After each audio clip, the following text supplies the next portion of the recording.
Before I start, be patient with me. Good evening, students, staff, and families present here for the special night. It is a special night.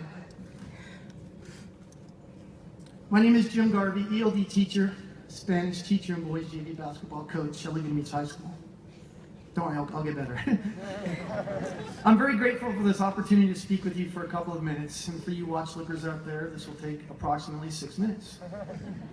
I actually remember my graduation day very well because I was both excited and scared of what was about to happen to me in the not too distant future. I hope you share such excitement, savor this moment because it is quite special. Before I go too deep into my speech, I'd like to thank our wonderful staff at LBHS for all you do for our school and our students. I'm quite proud to be a teacher and coach here at the high school, and it's a pleasure to work with the people I do. As our students are graduating this year, so are two beloved friends and colleagues of mine.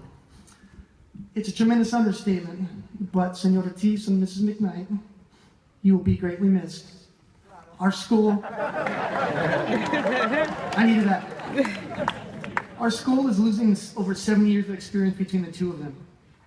We know that a relationship is far from over.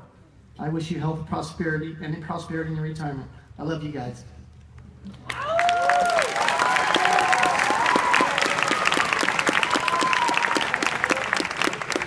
Class of 2014, thank you for being such a special group of students. Congratulations and good luck in the future. Continue to thrive, make good decisions, and excel to be the best you can be. To my Period 1, Spanish 5 honors class, I want to publicly state it was a pleasure to teach you, and I'm a better person because of it. Thank you for picking me up and helping me through the loss of my mom and her illness during the month of March. You're the best class I've ever had.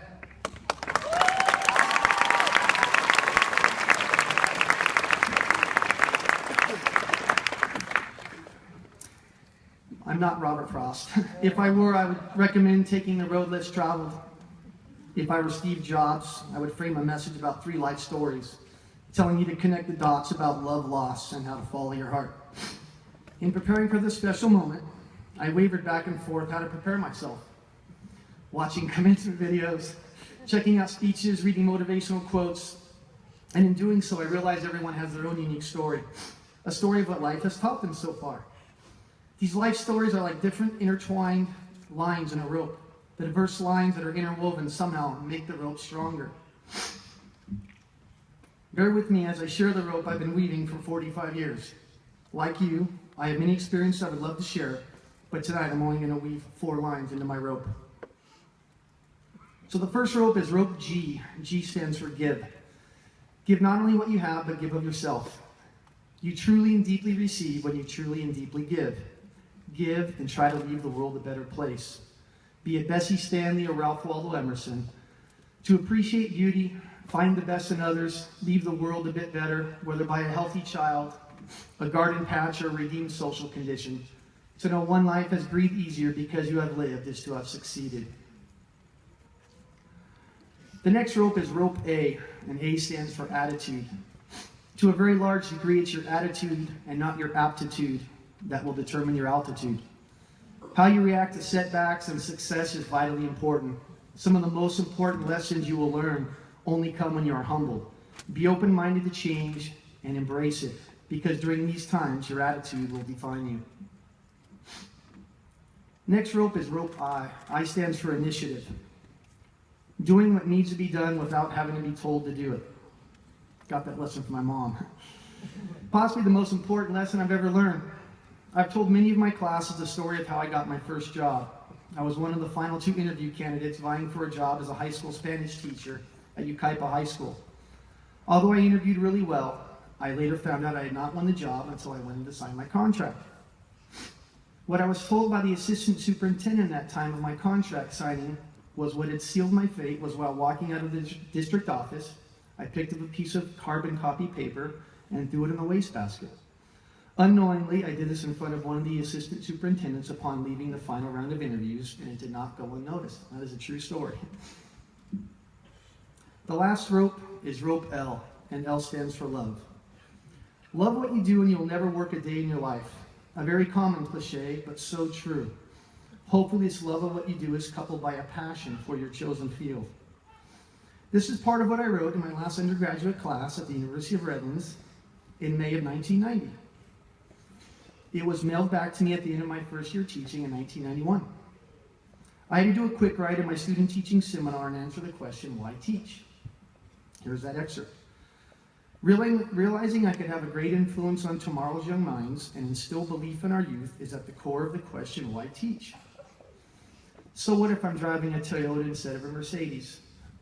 So I make less money than my good friends who are businessmen. So what if some don't see teaching as prestigious as I think they should? None of this will stop me from performing an art. Teaching is an art, you know. Being this type of artist is one of the most beautiful things in the world. Shaping the young minds, the personalities, the lives of today's youth. Make teaching the art it is. All things considered, this is the beauty of teaching, and answers the question, why teach? I'm very fortunate the good Lord has guided me to a profession I truly love and am passionate about. So why ropes G-A-I-L? Why not ropes 1 through 4? These are the letters of my mother's first name, Gail. Although she's not Steve Jobs, Ralph Waldo Emerson, or my college professor, she was the most inspirational teacher of my life. Can't even see the freaking page. Sorry.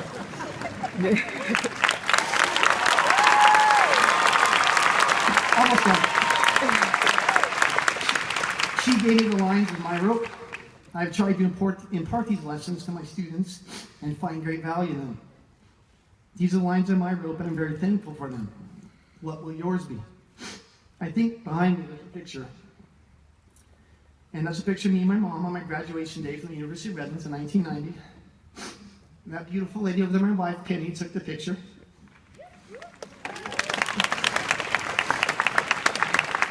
So, in closing, I want you to see a picture of me on my graduation day, and some of you requested when I had hair. So in closing, thank you. A lot better than your hat, Zach. In closing, G-A-I-L for my mother. G, give of yourself. A, attitude over aptitude. I, initiative, it won't go unnoticed. And L, love what you do. Thank you. Y que vayan con Dios.